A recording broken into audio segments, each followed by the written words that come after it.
Putus dari Tarik Halilintar, Fuji singgung restu keluarga. Fuji menepis isu putusnya dengan Tarik Halilintar karena terganjal restu keluarga.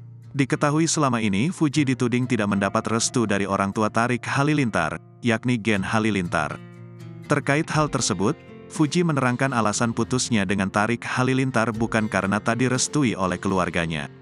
Bahkan, Fuji menjawab alasan sebenarnya putus dengan Tarik Halilintar. Aku sama Tarik pun putus baik-baik aja, jangan tanya siapa yang putusin, kenapa putusin, kita kan juga udah jelasin ke fans-fans kita kan kalau kita udah bisa gak lanjut, ujar Fuji seperti dikutip pada laman Instagram @lambegosip, Kamis, tanggal 23 Februari tahun 2023. Menurut aku, kalau yang bikin aku ganggu itu, banyak banget yang asumsi soal restu, ucapnya.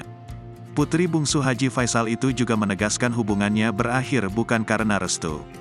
Pasalnya, ia risih lantaran para penggemar Fuji Tarik dengan sengaja menyerang kolom komentar Instagram masing-masing keluarga Gen Halilintar.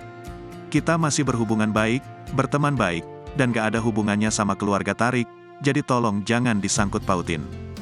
Jangan komen aneh ke keluarga mereka, jelasnya. Meski begitu, Fuji akui tak menutup kemungkinan suatu saat bakal balikan lagi. Emang lagi beda aja jalannya, tapi kalau kita jodohkan ketemu lagi, gak tau sekarang atau tahun depan, tolonglah kalian ngertiin perasaan aku sama Tarik, sambung perempuan bernama lengkap Fujianti Utami ini.